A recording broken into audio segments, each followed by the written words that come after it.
Hi my dear student, নবম শ্রেণীর কার্যক্ষমতা শক্তি যে অধ্যায়, সে অধ্যায়ে আগের ক্লাসে ব্যাখ্যা করে দিয়েছিলাম।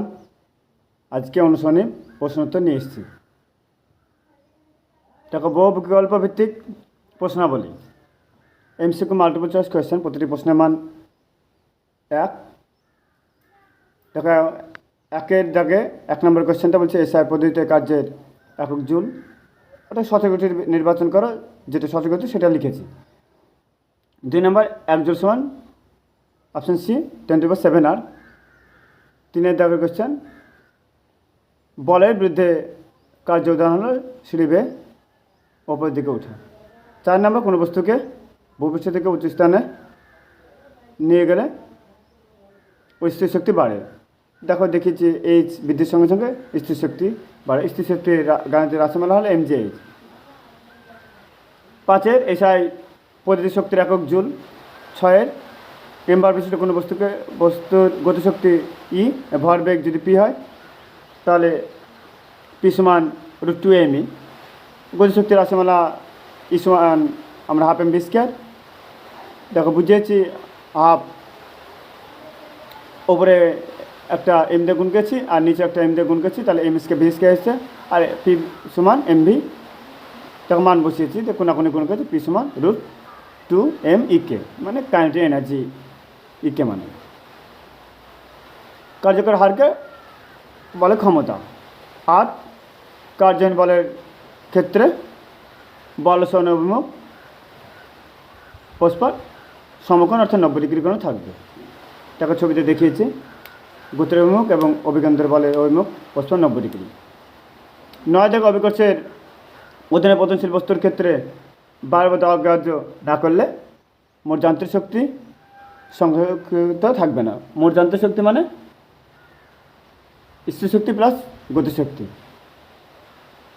10 জায়গায় কী বলছে, 4 কেজি ভরের বস্তুর গতিশক্তি 32 জুল। বস্তুটির বেগ কত? 4 মিটার পার সেকেন্ড।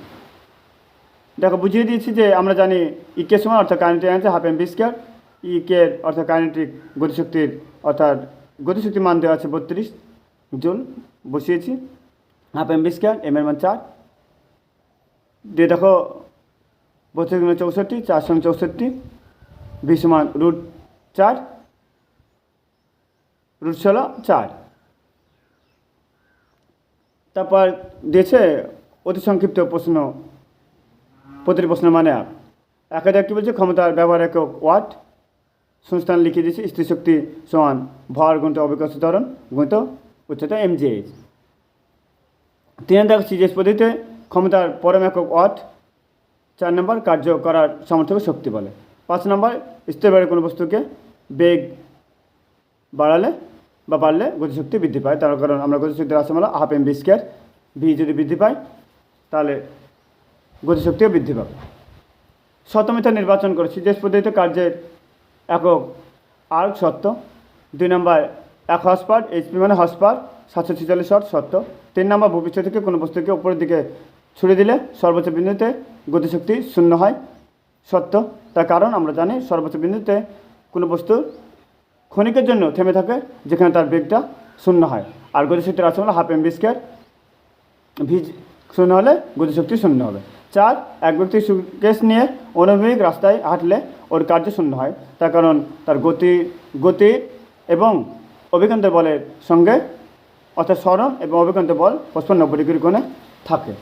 5 ক্ষমতা ব্যবহারিক একক ওয়াট সত্য। মহাবিশ্বের মোট যান্ত্রিক শক্তির পরিমাণ সর্বদা সংরক্ষিত থাকে সত্য। তারপর দেখো, এক কথা উত্তর দাও। কার্য স্কেলার রাশি। তার কারণ আমরা জানি যে রাশি 2 প্রকার, স্কেলার রাশি আর ভেক্টর রাশি। স্কেলার রাশি হলো যে রাশি শুধুমাত্র মান আছে, দিক বা অভিমুখ নাই, তাই কার্য শুধুমাত্র মান আছে, অভিমুখ নাই, তাই কার্য একটা স্কেলার রাশি। 2 নম্বর প্রযুক্তি বলের অভিমুখ এবং বলের প্রয়োগবিন্দু সরণের অভিমুখ পরস্পর লম্ব অর্থাৎ 90 ডিগ্রি কোণে হলে কৃতকার্য মান 0 হবে। আর আমরা জানি যে ডাব্লু সমান F.S, FS cos থিটা। কস যদি 90 ডিগ্রি হয়, cos 90 ডিগ্রির মান 0। 3 নম্বর সিজিএস পদ্ধতিতে কার্যের পরম একক জুল। 4 নম্বর কার্যের ব্যবহারিক একক জুল। 5 নম্বর অভিকেন্দ্র বল দ্বারা কৃতকার্য মান 0, তার কারণ বস্তু স্মরণের সঙ্গে অভিকেন্দ্র বল সর্বদা 90 ডিগ্রি কোণ করে থাকে। 6 নম্বর ক্ষমতা মাত্রার সংকেত। আমরা ক্ষমতা মানে কি জানি? ক্ষমতা হলো যে কার্য বা সময়, কার্যমাত্রা ml² -2/t। তাহলে সূচকের নিয়ম অনুসারে নিচ থেকে যদি কোনো সংখ্যা উপরে যায় তাহলে তার পাওয়ারের সাইনটা চেঞ্জ হয়ে যায়, তাই ml²3। 7 প্রযুক্ত বলে অভিমুখ এবং বলে প্রয়োগ বিন্দুর সরণ অভিমুখ পরস্পর 90 ডিগ্রি অর্থাৎ পরস্পর সমান্তরাল হলে কৃতকার্য মান সর্বোচ্চ হবে। তার কারণ সেখানে যদি সমান্তরাল হয় তাহলে থিটার মান অর্থাৎ কোণ 0 ডিগ্রি আর cos 0 ডিগ্রি মান 1। 8 নম্বর শক্তি স্কয়ার রাশি, শুধুমাত্র মান আছে, দিক বা অভিমুখ নয়। 9 নম্বর স্থিতিশক্তির পরিমাপ mgh, ভর অভিকর্ষ ত্বরণ আর উচ্চতার গুণফল। গতিশক্তি ½ mv², ভর m, বেগ v।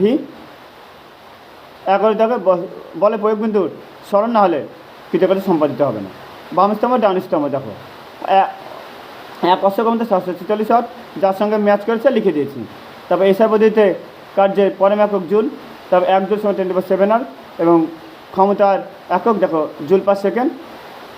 এই ক্লাসটা তোমার অনেক উপকৃত।